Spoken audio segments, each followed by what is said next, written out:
Hello students, तो आज हम प्रकाश का परावर्तन के बारे में चर्चा करेंगे।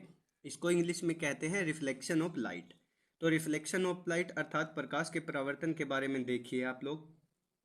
जब प्रकाश किरण किसी माध्यम में चलती हुई किसी चमकदार तल पर आपतित होती है तो वह तल से टकराकर उसी माध्यम में वापस लौट जाती है। यह प्रक्रिया प्रकाश का परावर्तन कहलाती है। अर्थात कहने का अर्थ यह है स्टूडेंट्स कि जब कोई प्रकाश की किरण किसी चमकदार पृष्ठ जैसे कि दर्पण होता है, दर्पण पर टकराती है तो वह टकराने के बाद परावर्तित हो जाती है और इसी क्रियाकलाप को हम प्रकाश का परावर्तन कहते हैं। उदाहरण के लिए देखिए, प्रकाश का किसी दर्पण से टकराकर वापस उसी माध्यम में लौटना। इसके बाद फ्रेंड्स इसके कुछ पॉइंट है, इन पॉइंटों को ध्यान से देखिएगा आप।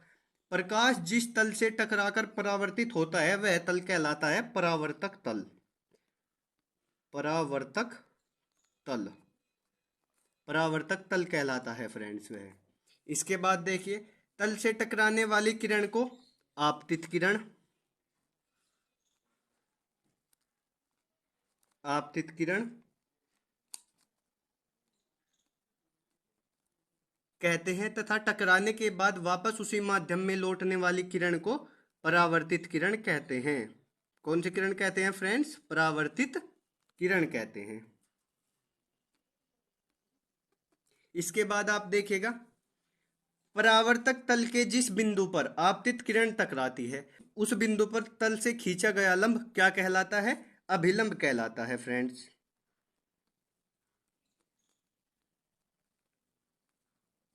अभिलंब कहलाता है फ्रेंड्स। अब हम आपको चित्र के माध्यम से समझाने की कोशिश करेंगे। जो हमारी किरण AO है वह परावर्तक तल जैसे कि दर्पण पर आपतित होती है, इसीलिए हम इस किरण को अपवर्तित किरण कहते हैं। इसके पश्चात बिंदु O पर आपतित होने के बाद यह किरण परावर्तित हो जाती है और यह OB किरण के रूप में परावर्तित हो जाती है। इसको हम परावर्तित किरण कहते हैं।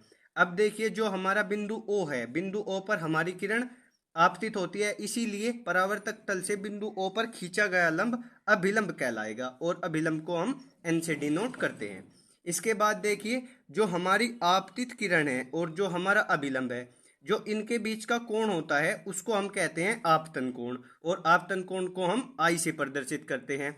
इसके बाद जो हमारी परावर्तित किरण है तथा अभिलंब के बीच का जो कोण है, इस कोण को हम कहते हैं परावर्तन कोण और इस कोण को हम R से डिनोट करते हैं। इसके बाद आप परावर्तन के नियम को देखिए। परावर्तन के दो नियम होते हैं किसी समतल तल के लिए। प्रथम नियम क्या होता है? तल के अभिलंब तथा आपतित किरण के बीच का कोण तथा तल के अभिलंब व परावर्तित किरण के बीच का कोण बराबर होता है। अर्थात आपतित किरण और अभिलंब के बीच का कोण आपतन कोण होता है तथा परावर्तित किरण और अभिलंब के बीच का कोण परावर्तन कोण होता है। आपतन कोण को I कहते हैं और परावर्तन कोण को R कहते हैं। ये दोनों कोण बराबर होते हैं। जो दूसरा नियम है, दूसरे नियम को देखिए फ्रेंड्स। दूसरा नियम है, आपतित किरण, अभिलंब तथा परावर्तित किरण सभी एक ही तल में होते हैं और इस तल को हम आपतन तल कहते हैं।